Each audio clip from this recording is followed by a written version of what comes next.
Ready to lead like you've been doing it for years? The truth is, leadership is hard, but waiting to feel ready is harder. This is the Instant Leader podcast with Andy Lee, bringing you real stories and proven principles to lead with more confidence today. In today's episode, I'm joined by Dale Hancock, an international neurodevelopment coach for children and a trailblazer in youth life coaching. Dale dives deep into his journey from disillusioned teacher to creator of impactful coaching programs, helping both kids and teachers break free from limiting beliefs and the constraints of the traditional education system. We'll explore powerful topics like imposter syndrome, building confidence, real leadership, and transforming pain into purpose. Dale shares moving stories from the front lines, the importance of self-leadership, and how making 5 people smile each day can spark real change. Get ready for an honest, inspiring conversation with practical tools and a fresh take on what it means to lead. So let's dive in. Welcome to the Instant Leader podcast. Dale, welcome to the show. It's so great to have you. Hey, buddy, how you doing? I'm doing well, man. We go back a long time. I don't know if it's close to 10 years or not, but we both started kind of building our businesses, and that's when we crossed paths, and a lot has changed, a lot has evolved for the good, I might say. So it's so great to have you here. And I want to tap into the topic of leadership with you. Cool. Well, it's cool to hang out, dude. At long last. It's been a while. So let's rock and roll. Let's talk about leadership. Let's do this. Yes. Yeah. So, Dale, what is your current title? What do you currently have on your plate? So I call myself an international neurodevelopment coach for children. I've been doing it for, impacting kids since I was 14 years old. So, but professionally, 24 years. I was a teacher for 12 years, teaching science and PE, head of department. Always felt there was something missing from the education system. I kind of got a bit disillusioned by it. Red tape. I was being bullied by a deputy head as well, which definitely didn't help matters. And I just thought, there's got to be more to my life than this. And I can see where children are really suffering and struggling, but the system is doing nothing about that. It only cares for academia. So I had a epiphany moment thinking, well, Dale, it's all well and good moaning about it, but because you're still in the system, you're still part of the problem. So I left and I went through life coaching myself because I went through something quite traumatic in my personal life as well. We can dig into that later if you wanted to. And it's I just had a conversation with my coach. In fact, I was coming to the conclusions with you actually in San Diego and Jen and things like that. And it just kind of like people were saying, well, why don't you become a life coach for kids? Massive imposter syndrome moment. Thinking, just a teacher, I can't be a life coach. No one's ever done it before. So well, create it then. Created my coach Bevis. I said, well, just create it then. So I did, and here we are today. And for the past 11 years, I've been doing that. For the past 4 years, though, I've had teachers approaching me wanting to learn to do what I do because they're fed up and disillusioned as well with the education system. They see my results on social media and they want me to help them. So I kind of fell upon creating a very bespoke program to help teachers create a successful life coaching business themselves, impacting young people, earning more money, feeling more fulfilled. They get to spend time with their own family. You know, there's stories where teachers are not allowed to go and see their own child in a play because they've got to work and they've got to do the marking and they've got to work over the weekend. And it's wild. While the average teacher works 55 hours a week, but they're only getting paid 37.5. It's like, what are you doing? You're giving so much time to other people's kids. So I've created a gigantic structure which helps teachers confidently, without taking a financial hit, scale from nothing to a bit more of a more freeing lifestyle so they can spend more time with their family and recognize what's actually important in their life as opposed to just going through academia and teaching kids how to remember things. Yeah, Dale, that's amazing. That's epic. I mean, congratulations on going through that. It sounds like a transformational journey, right? That's no small feat what you're doing. You know, you mentioned the buzzwords like imposter syndrome, you know, pioneering something that's completely new. Like you didn't sound like you didn't have a template to follow. You didn't have a role model out there to go, well, he or she's doing it that way. I'll follow their tracks, because you said it's not been done before, to your knowledge. No, it hadn't. It hadn't been done. I didn't. I was looking around, and I didn't really understand why it hadn't been done. Like even just life coaching kids. In fact, I did this, and people just were saying, messaging me online, being quite. I got a lot of support, but some of the people being quite crass, saying, like, "Why would anyone need a life coach for a kid? What would a child need a life coach for? They haven't lived their life." And I'm like, well, you Yeah. could say the same thing about maths. You know, dude, what's going on? They haven't lived their life yet, so they need guidance and they need preparation to move forward with that, whether that comes in the form of confidence building, understanding resilience, understanding their own emotions, integrity, morals, social skills. I mean, they don't teach that in school. In fact, they possibly do, but they're the hidden lessons in school. They're very hidden. They're woven into the fabric of education, and they're not seen as important. Whereas maths and science and English are very important, Andy. You must remember all what you learned for 2 hours. Of course. Yeah. Forget about Yeah. the rest of your life. Forget the 5 calculators I have within touching distance. Yeah. I have to Oh know no, how to not do this is a non-calculated conversation, Andy. Sorry. it. So Dale, tell me, like I think you mentioned the trigger that you said disillusioned with the world of education, the school system. Tell me more about that. What was it? What kind of hit you at that point to make you think, I've got to do something else here? I was in a school, and I just noticed over my 12 years of working with students. I mean, for the first 5, I was completely ambivalent to it. I just didn't, just got to focus on this, got to focus on this, got to hit these criteria, got to make sure they're doing this exam, and blah, blah, blah. And then year 6 and so forth, I just gradually saw the decline in almost a child's happiness. There was huge increases of like kids that are on support plans, educational support plans. Anxiety was going upwards, confidence was going down, aggression and anger was increasing as well. And we're talking 11 years ago, mate. Now it's just obscene. I've heard stories where teachers' faces are being cut open by students with a metal ruler, or spraying pepper spray, whatever, in teachers' faces. There's a situation 2 or 3 years ago where a teacher actually got shot by I think it's an 8-year-old or a 5-year-old. Absolutely wild. And I just think that is not innate. That's a system. That's the world. That's almost nurtured into young people through either negligence Hmm. or through deliberate, accidental coaching of aggression. And I went to the school I was in. I said, can I create a place where students can thrive? That didn't land. So what I did say was, would you mind if I actually have a space where I get the naughty kids out of class, so we can actually the good kids can actually learn, and get good results? Would that be a cool idea? Landed perfectly, because you're getting the naughty kids out. So I had this group of kids, and it was very stressful. And here's a pre-frame. The reason why is because they didn't get breakfast. They were probably being beaten up the day before. They didn't have clean clothes, and they were expected to come into school and do maths, to do science, to learn about covalent bonds. Oh, my dad's just smacked me in the face. But of course, let's learn about covalent bonds. Let's go. And no, it's not a teacher's job. It's not our job to do that. There's not a support mechanism in place that's structured enough to help out parents understand this, and children too. But I just took it upon myself to think, right, okay,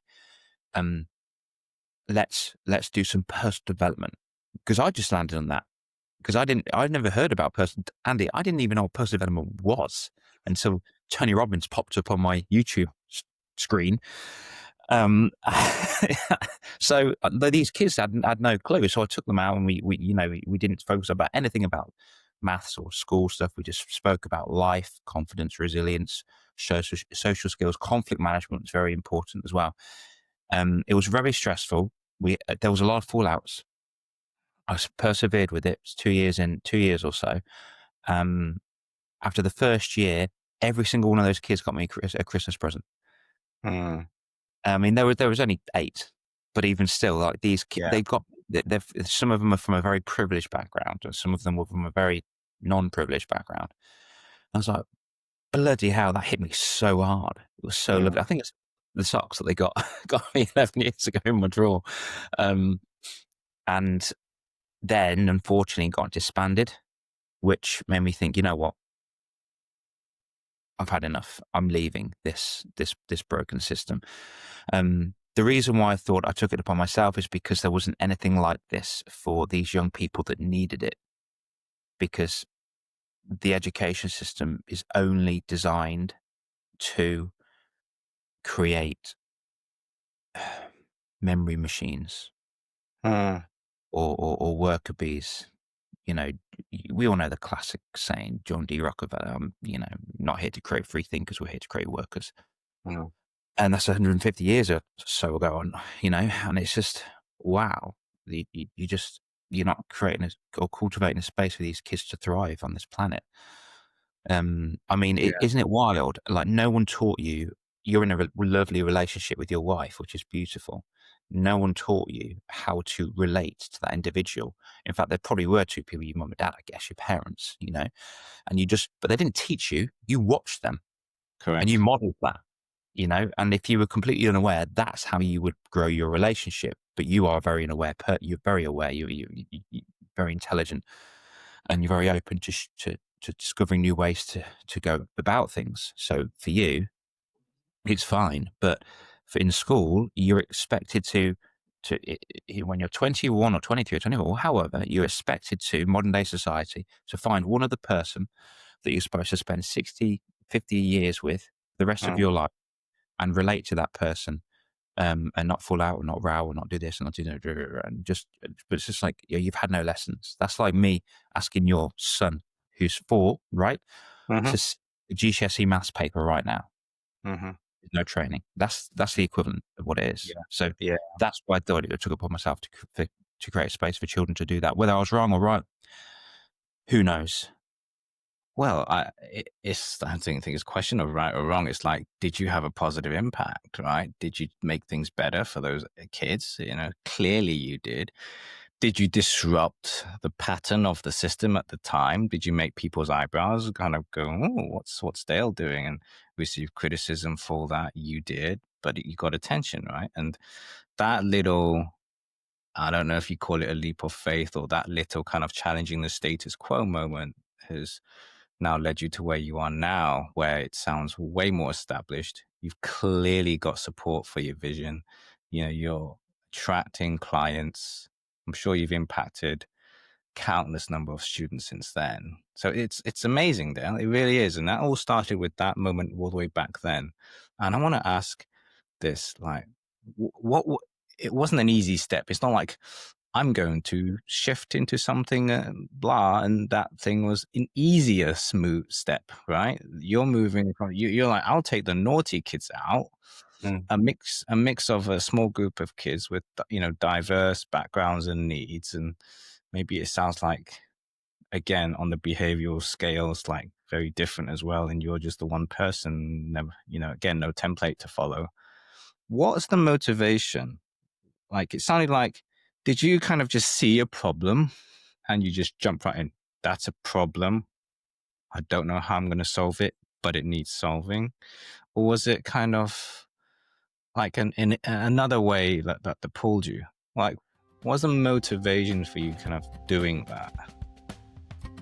Creating this structure for young people that were, just really stepping into this. Well, it just baffled me how it wasn't happening at the moment. It's almost like, if we could give it like a life analogy. It's like, okay, we need to put our clothes on. We need to have food. They've got a shelter just here, but no water. And like that's so vital for life.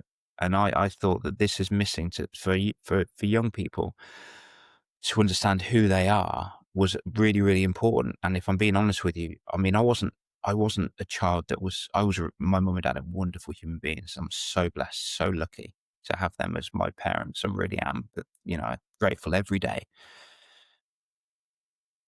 But I was kind of, I struggled at school to a degree, up to year 10, and then I pulled my socks up. And I just thought, in fact, I was bullied when I was 8 years old, and I know that's primary school, not secondary school, but it carried on through. And then I turned into the bully because the smart thing was for me to bully them before they bullied me. So I thought I'd do that. And I was kind of like on the edge of becoming what these children were fully saturated into. For me, I just saw a part of myself that I could have, if I could just coach these or teach these kids about the important things in life, they're going to feel more self-worth. They're going to feel more self efficacy, self-respect even. And they're going to become better members of society. There's this one lad that was in that group. I'm sure you won't mind. In fact, it's a long time. I've reached out to him on Instagram, 10 years later, so it's fine. Stephen, and he's doing incredibly well, job-wise and financial-wise. And I'm so proud of him. And I just think, well, what if nobody spoke to him about, him as an individual? What if no one spoke to him about saying, so what if you didn't get a C in maths? So it doesn't, dude, you've just, you mess up, but now you begin to take accountability. You're amazing. You're so valued. You make me laugh. And these kids were brilliant. We had a rows, obviously, because I wanted to relate to them on a just a different level to them. But yes, he's just doing absolutely amazing, and I'm so stoked. Just if no one taught him how to be resilient or move forward, I'm not saying it's all me. It definitely wasn't. But he had a tough upbringing, and now he's doing extremely well. I'm really proud of him. It's really cool, and I don't know if the unit helped. I don't know, but I think that he's in a place now where he deserves to be because he's worked hard for it. Yeah. Yeah. What a great story. What a great testimony there. So it's almost like, Dale, you engineered a solution that you yourself would have loved to have had when you were younger. It kind of came born out of your own experience of, wow, if I had what I'm creating now, it would have helped me massively.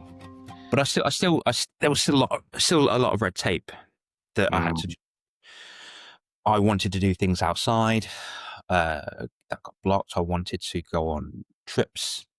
I wanted to do lots of different things, but it got blocked. So this is why I just thought, this is enough's enough. I'm out. So I had to leave the education system, which was really scary, dude. So I've jumped out of 2 planes and swam with sharks, and I went to Colombia by myself 2 years ago. And leaving the education system was the hardest thing I've ever done in my entire life, or scariest, should I say, as well, because I had that stability, that stability just there, which is quite wild, because I actually, there's another element of disillusion here. Teachers, then it's not a secure job.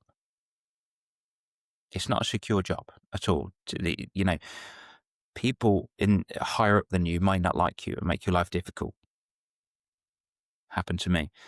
People might want to over overpower you and push you out. Even if you're a head teacher, they could say, oh, we'll become part of a mat now, or so it's an academy, so we're going to get new people in. If you're a veteran teacher, if you've been teaching for a long time, you're really expensive, so they want to do their best they can to push you out by giving you unreachable targets. If you don't hit them, they've got evidence to get rid of you and dismiss you.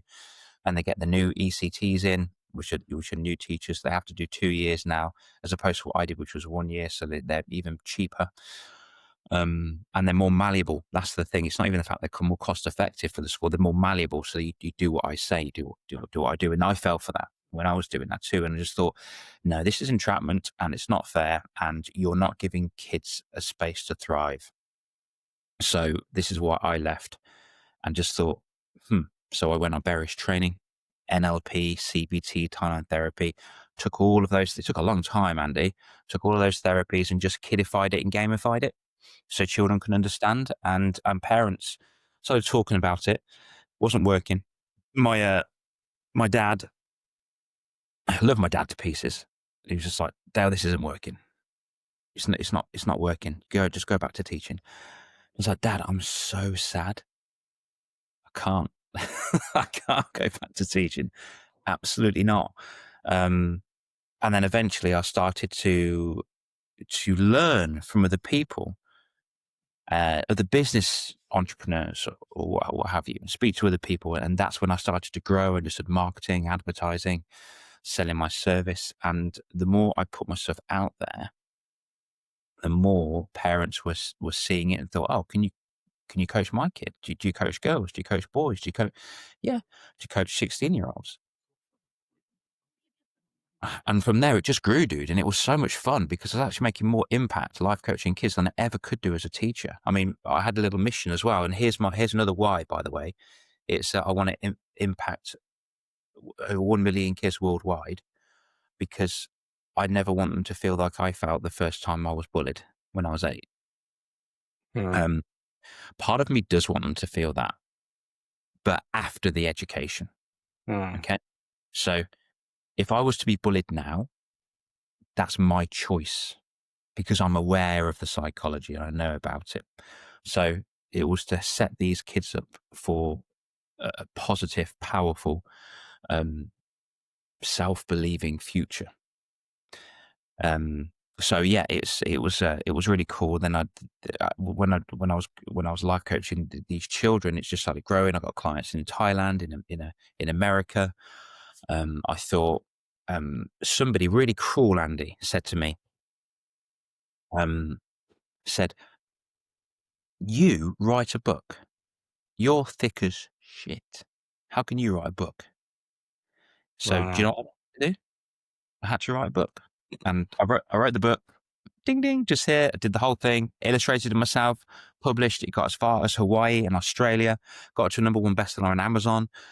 Designed just for kids, just for boys actually, aged 8 to 12, because and also in fact I think more girls have bought it actually, because and that's absolutely fine with me. And I took a book and just shoved it in that guy's face and said, "Look, there you go." And I actually shoved it in the mirror's face because it was me that put me down and said that I would beat myself up. And I think the worst bully in the entire world is you, the person staring back at the mirror. So if you choose to listen to the doubt monster inside your head, that doubt monster is going to put up so many roadblocks, so many walls, because effectively the little doubt monster just wants you to be safe and snuggly in your house and just play computer games all day, because anything outside of that's really scary and unfamiliar, and the brain loves familiarity. So it's going to do everything it possibly can. And me writing that book, I was open to ridicule from other people, which is wild. And I'm going to tell you, I don't really share this that often, but it's not a big story. Everything was set up. The illustration, I did all the drawings myself. Everything was all good. I got it edited and things by other people. And it took me, I swear to God, 15 attempts over the course of the day for me to press the publish button. Because as soon as I did that, it was live. Yeah. That is so scary. And dude, I've jumped out, like I said, I've jumped out of planes. As you know, the physical things I can easily do. Just give me a physical challenge, I'm on it. But give me something like that where I'm open to ridicule or rejection or judgment. I'm like, Yeah. whoa. Yeah. But that's exactly the reason why. The pain is my why. I had to do it, because if I'm here coaching these kids and I don't hit that publish button, how dare I? How much of a fraud am I? Dale, let's go. Because you're Yeah. not doing it for you. You're doing it for all those kids. And, Yeah. you know, the copies have gone all around the world now. So I would like to think that a lot of people have bought that and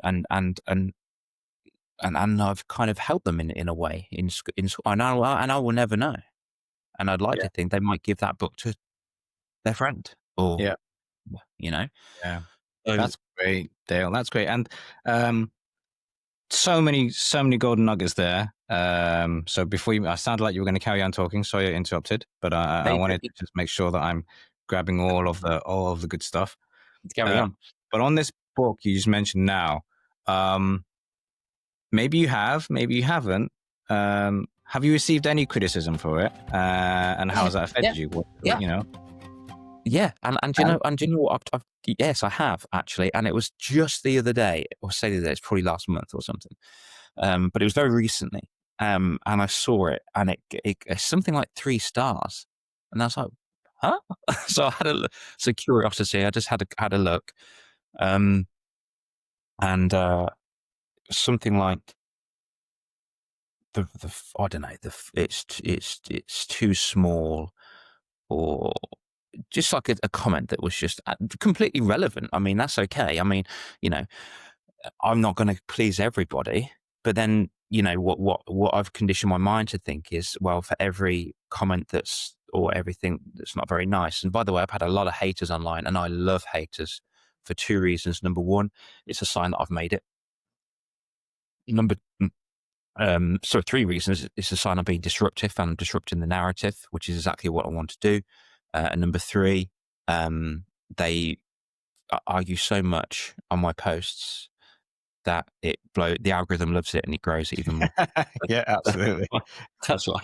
I don't even know they're doing that, do they? Just like, thank you. Keep hating, keep boosting my posts. Give me your feedback. What else do you think I can improve? Brilliant. Okay, there's wait a few more things, surely.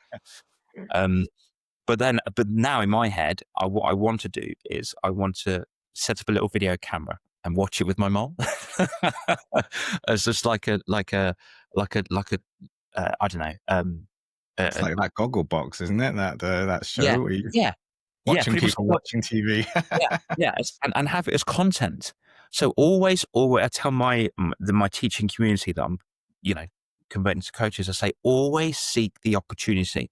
There's always an O. Always look for the O. The opportunity is always there wherever it is. Somebody, oh gosh, cool. It's not a very nice word. Swore at me on Instagram. I thought it was a really cool post. I loved it, you know, and I got a lot of love and I got a lot of like from that. But just one person just called me an effing head, and something else. I forgot what it was. So I took a screenshot of that real quick, and pretended to be really, really upset and cry when I was looking at it. And I did a very sarcastic post. So I was going to invite this person to my wedding. No, I wasn't actually going to. Or this person we've met and we have coffee. No, we don't have coffee. No. Well, I met this person. No, we've never actually met. Just, and then I went all the way through to do a giant post about how kids, especially these days, should not care about what anyone says to them online, because they might not even be real, because they could be a bot and you're never going to meet them. So what's the point in feeling upset and giving somebody your essence, which is your emotions, when you've never met them before and they don't deserve them? It's crazy. It's absolutely wild.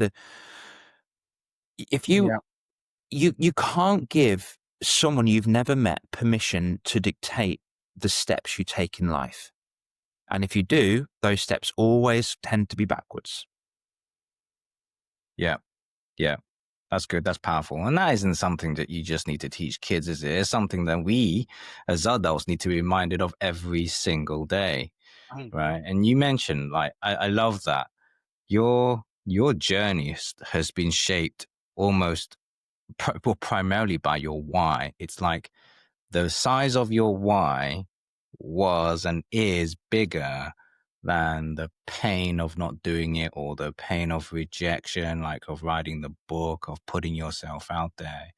You knew it could happen. There was a big fear in you, but your why overcame it, because you knew for you to be authentic, you had to take those steps, right? You couldn't tell kids what you just said there.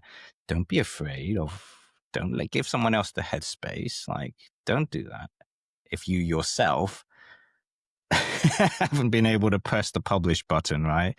If you yourself haven't made the post that you've made, or put your face out there, ready for the feedback. That's awesome. That imposter syndrome thing. So you mentioned that, and I want to pick up on like the imposter syndrome. Oh, I love imposter syndrome.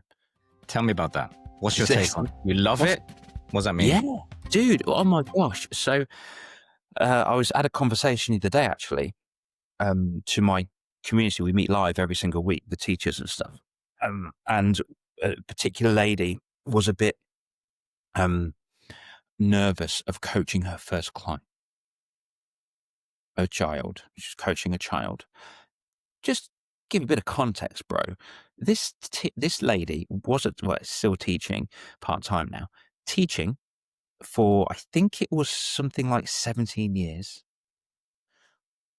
So she had, for 17 years, 1 hour of the first hour of the day, 30 different personalities, 30 different kids that she had to make sure all were doing the work, growing, learning, understanding, correlating with each other, not arguing, and then another 30, and then another 30, and then another 30 for 6 times a day for 17 years. And spread throughout the terms, she had to speak to older kids, their mummy and daddies on parents' evening. So she had to relate and communicate with them. I'm like, you're an expert at communicating, okay? And you're going to be speaking to one child. You mean coaching one child. And I've given you all the tools to do that. You're coaching one. Okay, so I didn't say that to her. And I said, so what would you call it then? She said, I think I just got a bit of imposter syndrome. I was like, oh, God, that's amazing. God, I love imposter syndrome. Okay, does anyone else got any questions? And they all looked at me as if I had lobsters crawling out my ears, because they were just like, you're not going to help this person, this poor lady that's got imposter syndrome. Obviously I was. I knew what I was doing. So I was just, any more questions like this? And it was all silent. And I waited for as long as I could. And I said, okay, so I'll just call her Julie, just for, whatever. Because I haven't got permission to share this. I was just like, Julie, you want me to dig into that, don't you?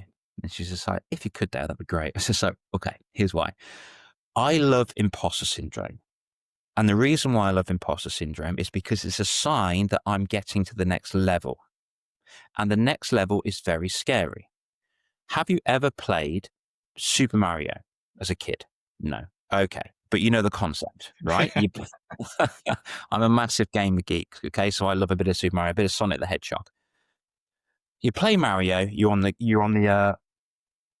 the grasslands or whatever it is, or let's use Sonic. So Green Hill Zone is Sonic the Hedgehog classic.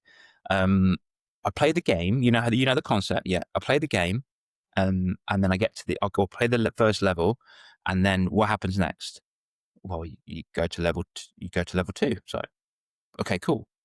But if I didn't, and I went, I'm going to play that. I'm going to restart the game and do level 1 again, and I did that again, and you were watching me. How do you feel? So, well, I'll probably be a bit bored, actually, and just be confused why you haven't got to the next level. You'd be confused as why I haven't got to. But Julie, I'm scared. I'm scared to go to the next level because I could get hurt by Dr. Robotnik. For those that are listening, that's the main protagonist in the end. Love it. Sonic's his favorite thing right now. Oh, good lad. So go all the way through. So, then I play the next level, and then I get to the labyrinth levels and the harder levels and the mechanic. No, and that's it. And it's actually fun. And I will probably fail or die in the game. And obviously I've got to start again at the beginning of the level and do that. Now, if I was to convert that to real life, every single child on the planet, when they're learning to ride a bike for the first time, should have imposter syndrome. You don't say that to them. You don't say, by the way, we're going to ride your bike today, sweetheart. You're going to get imposter syndrome, by the way. What's that? Let me tell you. Okay. You don't do that. You just let them get on with it. But they should have, and they will feel imposter syndrome because they've never done that task before. So of course they have to create a brand new persona within them that's going to give them the confidence to do that task. And they're going to fail at that task and they're going to fall over. But they're going to, like, this task is like a jigsaw puzzle. So there's 8 pieces and they're going to guess, and they're going to probably put it in the wrong place. And that could be them tripping on their bike, put the wrong place. They could be falling off their balance. But eventually they're going to create the entire structure. They're going to create the jigsaw puzzle. And what the child's doing is piecing those things together in their mind to ride this bike. You're doing the same thing, Julie, by piecing together your curriculum, piecing together your session, and you're going to deliver that because you've been doing it with over 27,000 kids so far in your journey. So you are creating a brand new persona to impact this child to give you a more fulfilling existence on this planet. So imposter syndrome is amazing because it's a sign that you're getting to the next level, and we need to feel imposter syndrome. And if I don't feel imposter syndrome at least once a week, I'm not growing. And what does Tony Robbins say? That which is not growing is dying. So it's scary. It's supposed to be scary. It's supposed to be hard because you've never done it before. So you're creating new motor neuron connections inside your brain, and all your brain wants to do is sit on the couch and watch Netflix. Absolutely. Yeah, I love it. I love it, Dale. And a phrase I've used very, very similar to this is, the struggle is evidence of progress. People complain about struggling. Say, I'm struggling.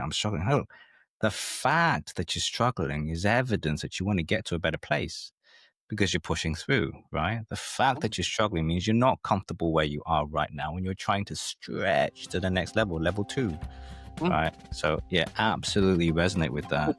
As well, just to interrupt slightly, the one definition on Google of struggle is breaking free of old restraints. Yeah, there you go. We could go at this all day and just it's come with multiple definitions. Let's go.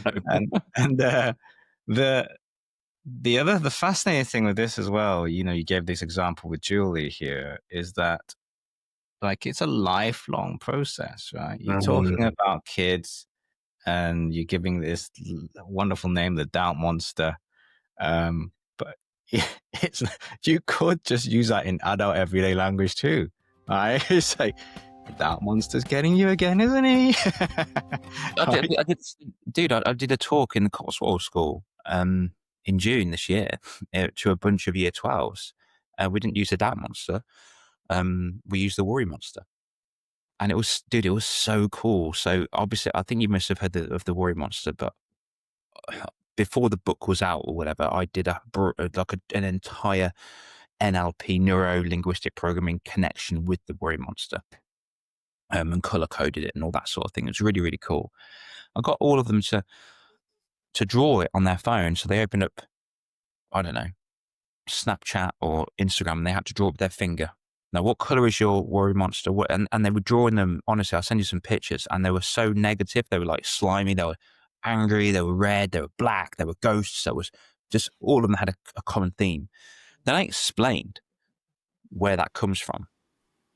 And I explained that you do realize that your worry monster is actually keeping you alive. It's trying to keep you safe, but it's just the 5-year-old version of you. So you need to look after it and nurture it. And I went off on one. I did a giant tour. We did a closed-eye process, and we went through it as well. I said, now that you understand your worry monster, you can call it a worry monster, you can call it a stress monster, you can call it an anger, whatever you want to call it, okay? But you now need to understand what he or she is actually doing for you, not to you, for you.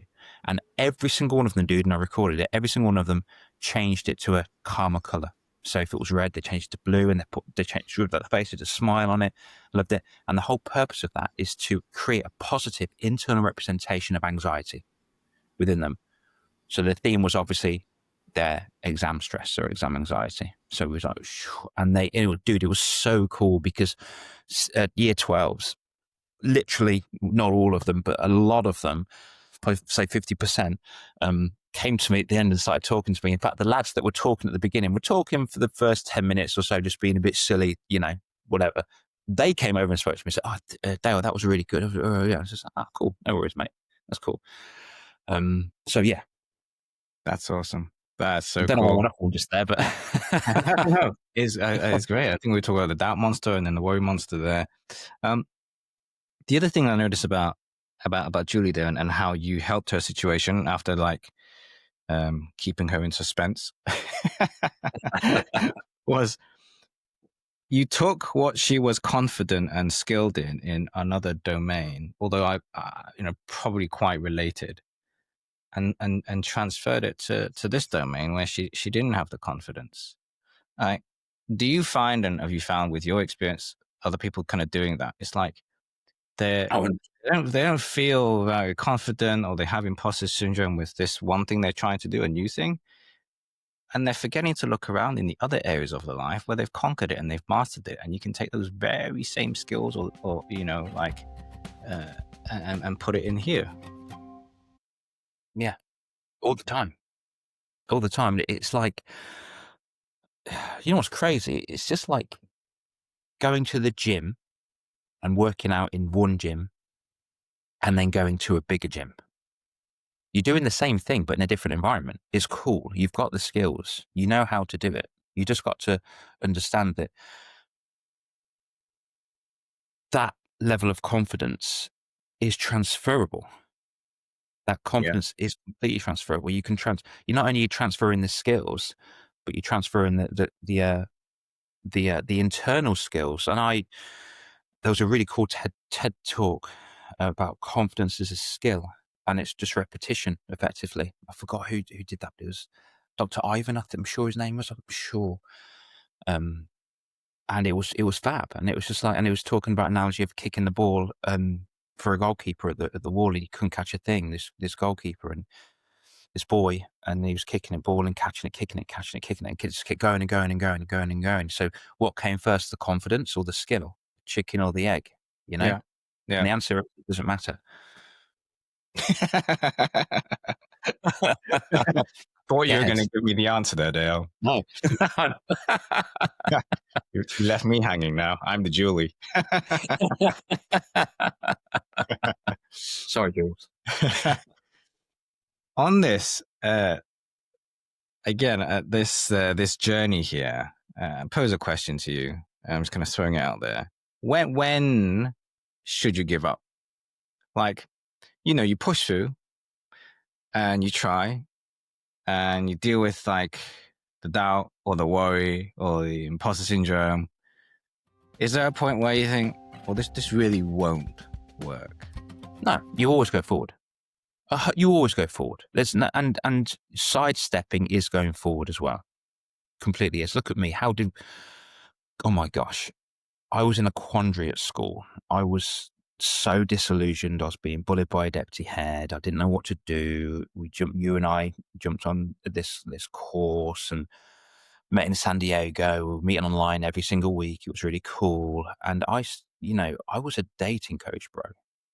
Now, the thing is, and I'm a true believer in this, if I pursued the dating coach realm, I will be successful, whatever that looks like to me. Success is bespoke to the individual.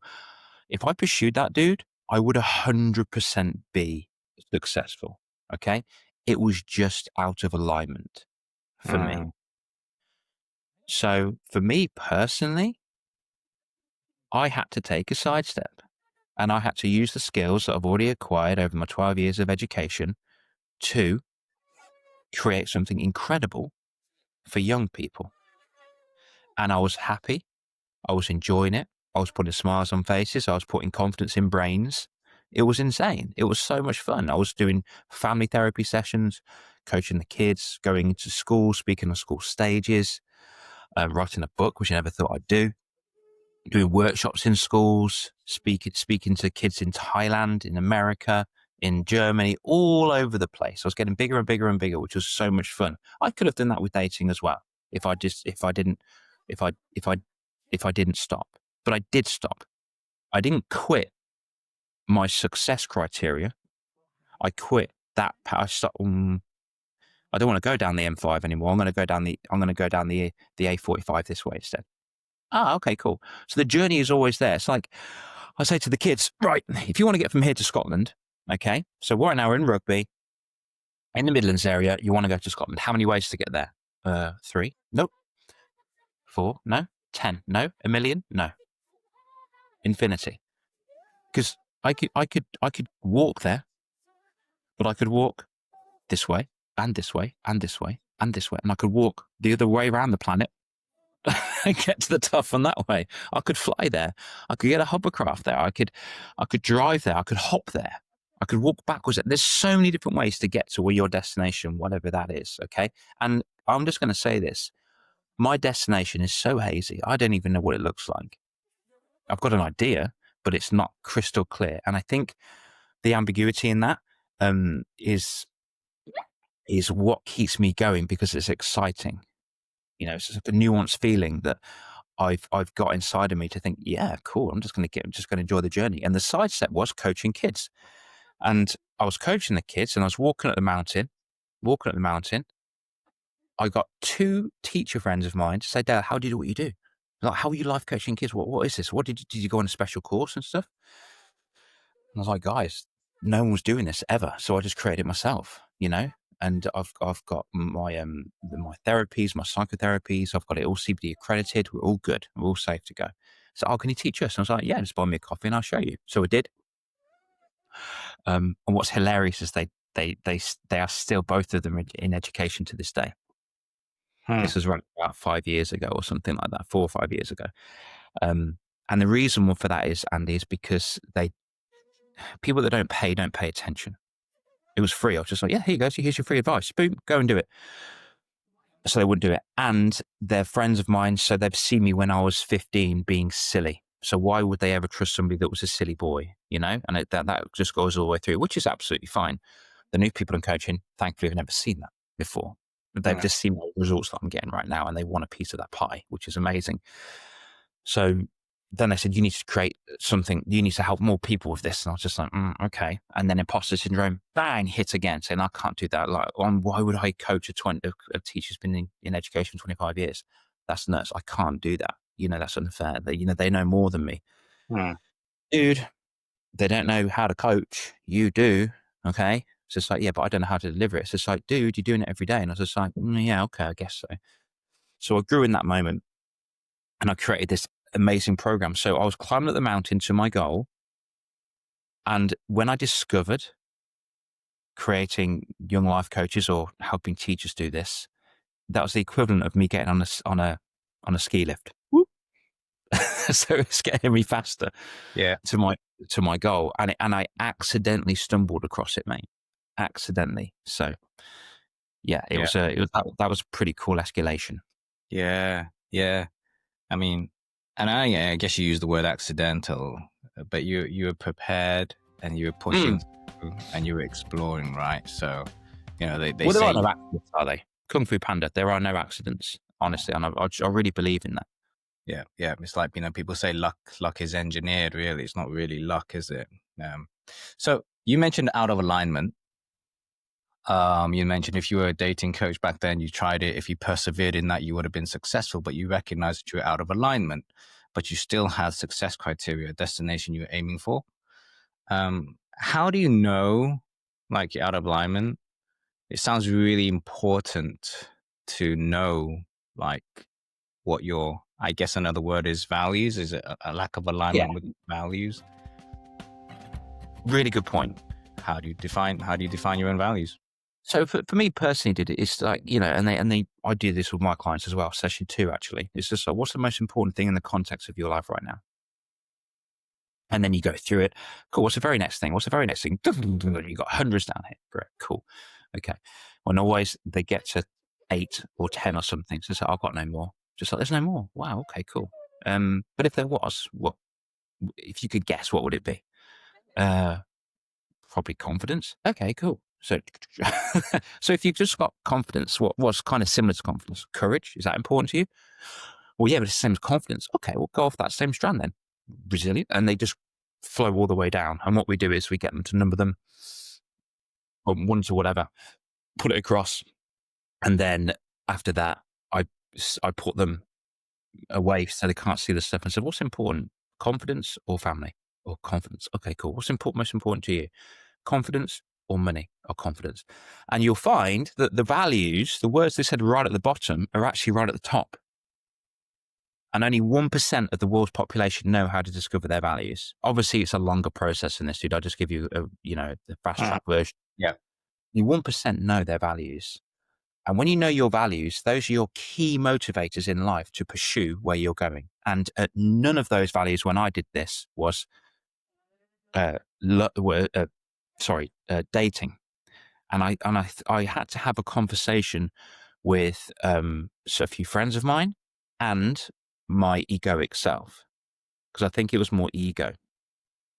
Because I found actually that when I was going out with the lads, and I was the only person that could speak to girls. Yeah, and I was, and this is a massive reconciliation. But I could only speak to girls in front of my friends. How weird is that? So, for example, I don't know, we go playing frisbee in the park. This is a true story, actually. It wasn't a park, it's a campsite, actually.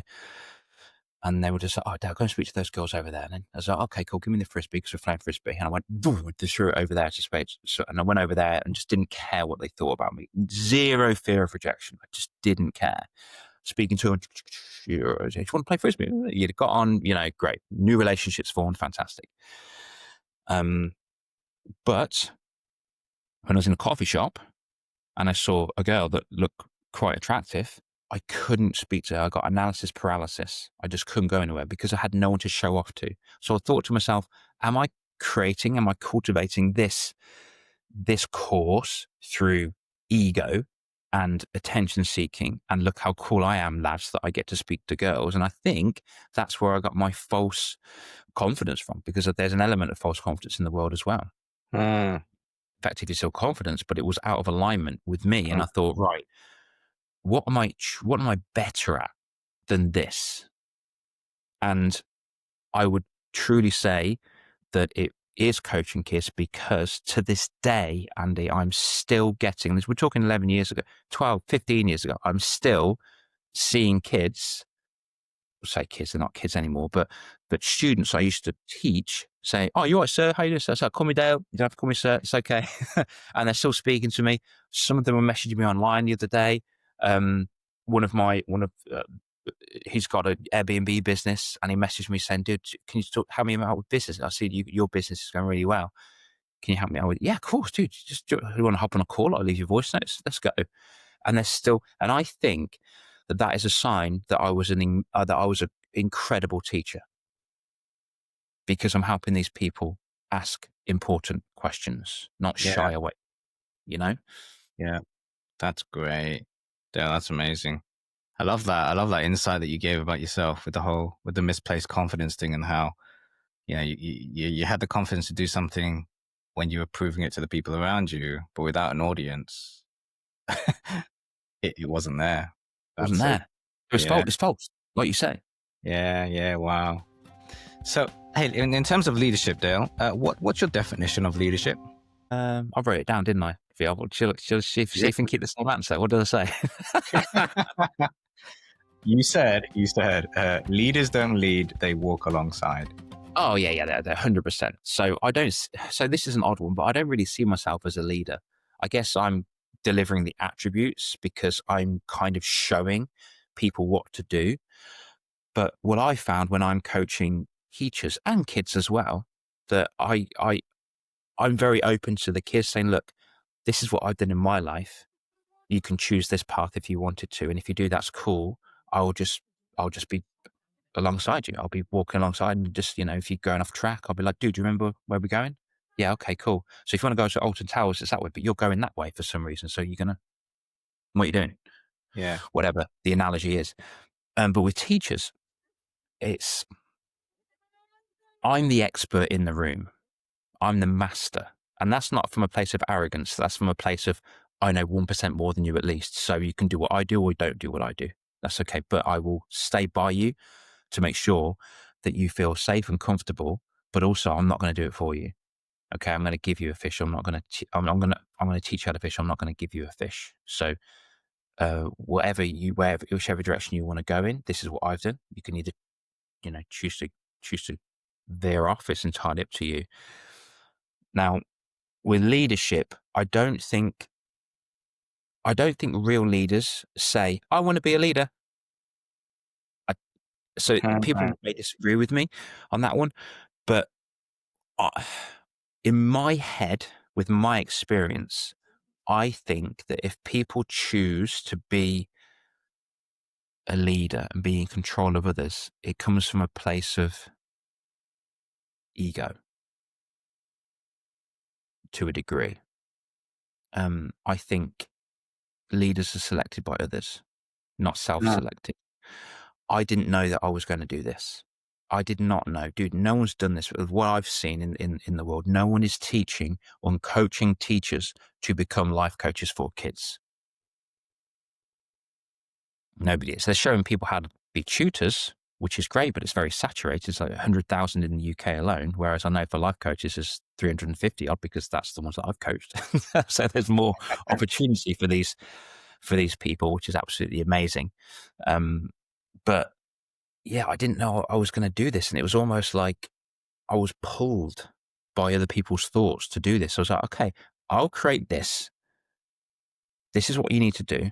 This is your time investment. This is your financial investment. Would you like me to show you what I did? Yeah. Okay, cool. Okay. Let's go then. Let's go. Yeah. So that's what I think, buddy. Okay. And I think the reason why I did that because I went to this giant event called Millionaire Mind Intensive, which was really cool. And I selected I can't recall. Did I select myself to be a leader? I don't think I did. I was very bullshit in the room full of 700 people because I wanted to network with 700 people at the same time, not 2 or 3 people at break time. So has anyone got a question? Literally, dude, I jumped up on my chair. I shouted, "I've got a question," in front of 700 people. And then the guy went, "That's the energy we want. Who's that guy? What's your name?" I've got a mic. "Hey, everybody, my name's Dan. I'm an international confidence coach for kids. I like to use confidence as a tool against anxiety and depression, depression later on in life." I said it better than that, by the way. I'm just breathing really fast. And my question is, I didn't even have a question. I just went off on one. Just like, how can we use that? Do you think creating a mindset around money is important for kids? How can we do that? And I've just networked with 700 people in the room, and people were gravitating towards me and wanting to ask me questions. I think I got 2 clients from that event, which is amazing. I had 15 conversations, but it was so directed. It was targeted. It's like Facebook ad targeted marketing for free. That's what it was.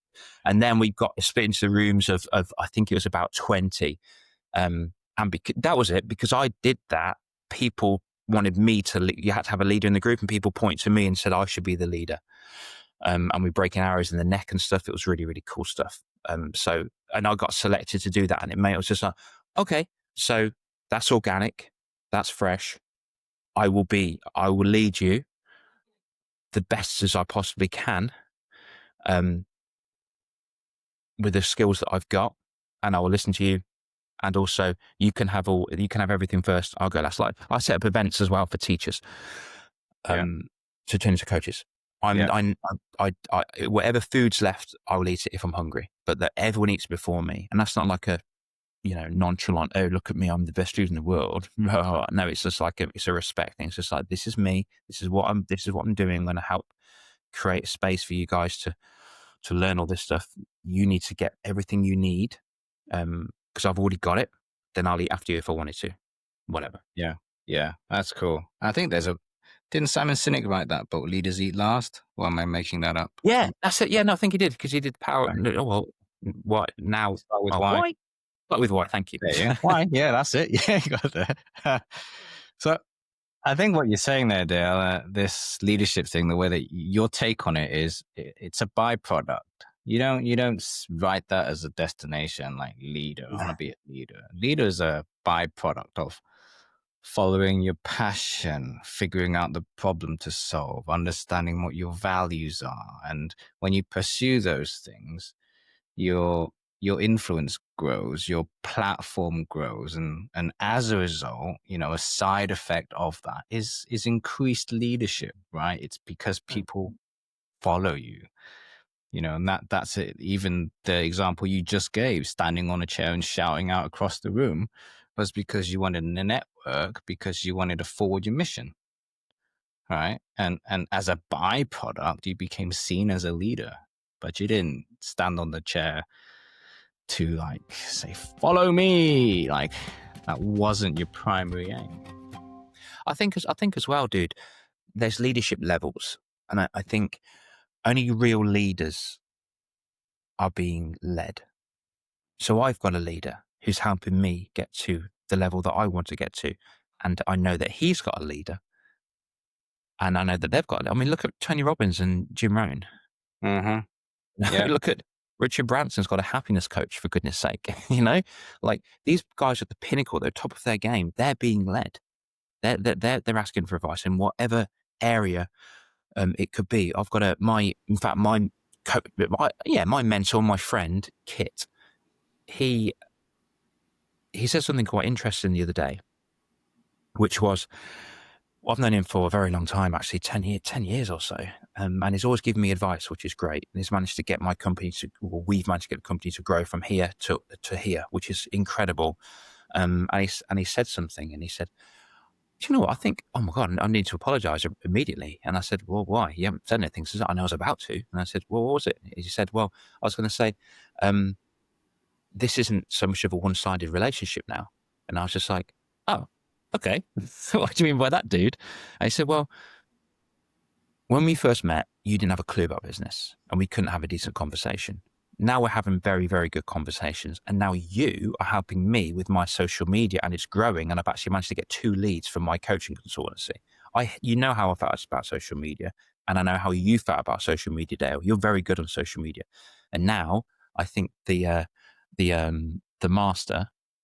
apprentice has become the master, or whatever it is. So, dude, only in this concept. And it's okay. So I think shared leadership is really important to grow our society.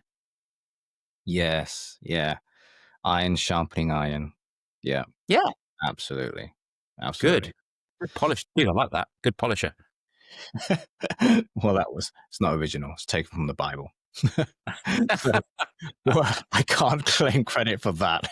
I'm sure God won't mind. Dale, so what's your advice to, and I think I have to rephrase this question because I think there's assumptions made in it. But what's your advice to people who want to grow their influence? The original question is, what advice would you give to aspiring leaders? But yeah, again, I think I might rephrase that question. But you yeah, lead yourself. Lead yourself. So what I mean by that is you've got to create a higher level persona within you. So you look at who you want to be tomorrow. You look at who you want to be in 5 years. You seek advice from the person in 10 years. And you write down immediately what you can do right now, literally right now, for your 10-year in the future self to thank you for today. So if you want to be a leader, then your first follower is you. It's a bit of an oxymoron. It's like a cycle like this. Always go in the past and always go in the future, but stay present to now. So what I say is, look at yourself now. Now, are you a leader to your 8-year-old self? What are you doing right now that's going to help this 8-year-old boy become great? What are you doing in private? What are you doing when no one's watching?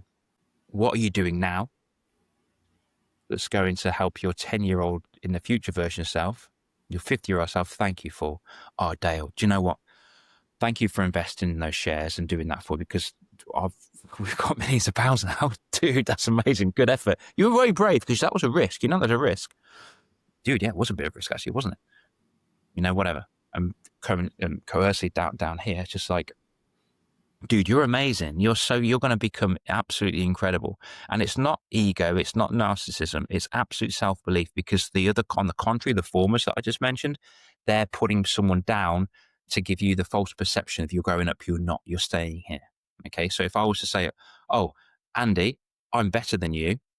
I'm not moving anywhere. Okay. It's just Andy, I'm really proud of myself recently. I've done really well and I've helped these people. Woo. Oh, Dale, that's really cool. Nice one, bro. Woo. If you're like, oh, F you arrogant swine, you go down. Okay. So leaders cultivate leaders by leading themselves first. Yeah. Self-leadership. Yeah. It's so vital, dude. So vital. Sometimes we have to stop and pause and turn around and just look at this gigantic mountain that we've just climbed, that no one told us to, that wasn't even in our schedule, but we just did it because we want to persevere and we want greatness and we deserve greatness. And if anybody wants to follow, that's really cool. And there's another mountain over there, but that's their mountain. So don't you climb down your mountain to go with that one. You just wasted so much time. You just keep climbing up your mountain. And when you get to that summit, could be a false summit, and there's more of the mountain to climb, and that's okay. And if anybody wants to follow you up your mountain, let them, and make the path easy for them as well. Drop down a rope, create stairs as you go up so people can follow you, because the more people that follow you on your mission of greatness, the more impact you're going to make. And in this context, for me, what I'm doing, it's only 20% of our population is kids, but they are 100% of our future. And like I always say, thanks to Frederick Douglass, it's far easier to build a strong kid than it is to fix the broken adult. These kids need you. Yeah. Yeah. So grateful for you, Dale, and the mission and what you're doing for the next generation. Like that, the ripple effect is something, as I think you mentioned before, you can't quantify. You don't know the far reaches of the book that you've written. You don't know the students that you've coached and the teachers that you're coaching right now, where they will go on to pass it forward. So great job, mate. I'm 100% behind you. One last thing. If there was one thing you wanted our listeners or viewers to take away from what we've talked about today, what would that be? Make at least 5 people smile every day. Simple, achievable, like it, love it. Well, that's awesome, Dale. Thank you so much for your time, buddy. Really appreciate it.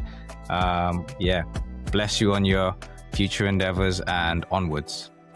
Cheers, brother. Thank you for hanging out. Really appreciate it. It's epic to see you again. And this mission of yours is incredible and so needed. So thank you for sharing all these amazing interviews with people.